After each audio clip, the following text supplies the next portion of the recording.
حضرت داؤد علیہ السلام کی قوم کے 70,000 افراد سمندر کنارے ایلا نامی بستی میں رہا کرتے تھے۔ ان لوگوں کو اللہ تعالیٰ نے ہزاروں نعمتوں سے نوازا تھا، تو جب راحت و سکون آیا تو یہ اللہ کی عبادت سے محروم ہو گئے اور اللہ کی مخلوقات پہ ظلم کرنے لگے۔ تو یوں اللہ نے ان کو خبردار کیا، تو ہفتے میں ایک دن، ہفتہ کے دن شکار نہ کیا کرو۔ اتوار سے لے کے جمعہ تک جتنا شکار پکڑنا ہے پکڑ لو، لیکن ایک دن اللہ کی مخلوقات، اللہ کی عبادت اور مخلوقات پہ امن کے لیے رکھ دو۔ یوں اللہ نے ان کا امتحان لینا شروع کر دیا۔ وہ اتوار سے لے کے جمعے تک سمندر میں مچھلیاں پکڑنے لگتے تو مچھلیاں زیادہ مقدار میں ہاتھ نہ آتی، اور ہفتے کے دن سمندر کو دیکھ تو ان کو بڑی بڑی مچھلیاں نظر آتی۔ ان لوگوں میں سے ایک کو شیطان نے برگلایا کہ پریشان کیوں ہوتے ہو، میری ترکیب پہ عمل کرو تو شکار سے کبھی محروم نہیں رہو گے۔ تو بس شیطان کے کہنے پر اس شخص نے ہفتے کے دن کانٹا لگا کے ڈوری کو سمندر میں پھینک دیا تاکہ مچھلی پھنسے،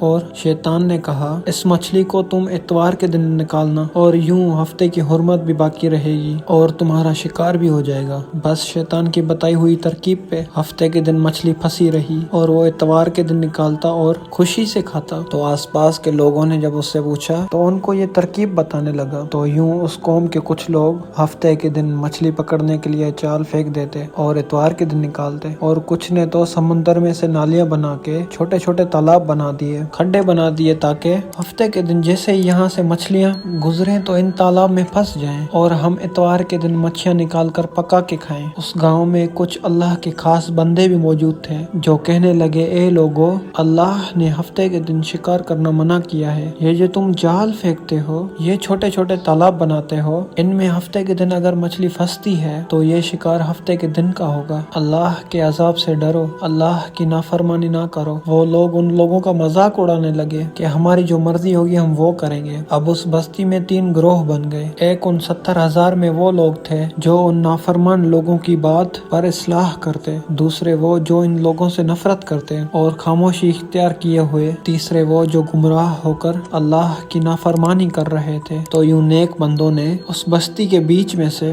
دیوار کو کھڑا کر دیا اور یہ حکم نافذ کیا کہ اللہ کی نافرمانی کرنے والے اس طرف ہو جائیں اور ہم جو اللہ کے فرما بردار ہیں وہ اس طرف رہیں گے۔ وہ صالح لوگ ان سے بار بار کہتے رہے، اے لوگو، اللہ سے ڈرو۔ قوم سمود، قوم لوط کا جو حشر ہوا اس کو یاد کرو اور اللہ کی نافرمانی نہ کرو، ورنہ تم پہ بھی کوئی عذاب آئے گا۔ وہ سارے نافرمان جن کی تعداد تقریباً 12,000 تھی، سب ہنستے رہے، یہ تو سب کتابی باتیں ہیں، ہم پہ کوئی عذاب نہیں آئے گا۔ بس جیسے ہی گروہ 2 حصوں میں تقسیم ہوا، ایک وہ جو اللہ کے فرما بردار تھے اور ایک وہ جو اللہ کے نافرمان تھے جو دیوار کے اس طرف تھے، اور وہ نافرمان پوری رات ہنستے رہے اور مذاق اڑاتے رہے، اور وہ اللہ کے خاص بندے دیوار کے اس طرف اللہ سے معافی مانگنے لگے۔ بس جیسے ہی صبح ہوئی، وہ نیک صالح انسان اٹھے، انہوں نے محسوس کیا کہ دیوار کے اس طرف سے کسی انسان کی آواز نہیں آ رہی۔ تو جیسے ہی دیوار پہ چڑھ کر اس طرف دیکھنے لگے کہ سارے کے سارے وہ لوگ بندر کی شکل میں تبدیل ہو چکے تھے اور بندروں کی حرکت کو انجام دے رہے تھے، اور وہ جو صالح لوگ دیوار کے اس طرف دیکھنے لگے، ان صالح لوگوں میں سے جو ان کے رشتہ دار تھے، انہوں نے ان بندروں کو کپڑوں میں سے پہچانا اور چیخ کے رونے لگے، اللہ سے معافی مانگنے لگے۔ لیکن اللہ کا عذاب جب آتا ہے وہ ہو کے رہتا ہے۔ وہ 12,000 لوگ جو بندر بن چکے تھے، کچھ بھی کھا پی نہیں رکھ سک رہے تھے، اور یوں 3 دن بعد وہ اس عذاب میں آ کر فنال ہو گئے۔ بے شک اللہ ان بندوں کو پسند نہیں کرتا جو اللہ کی نافرمانی کرتے ہیں۔ اے اللہ، ہم سب کو اپنا فرما بردار بندہ بنا، ہم کو ویسا بنا جیسا تو دیکھنا چاہتا ہے۔ آمین ثم آمین۔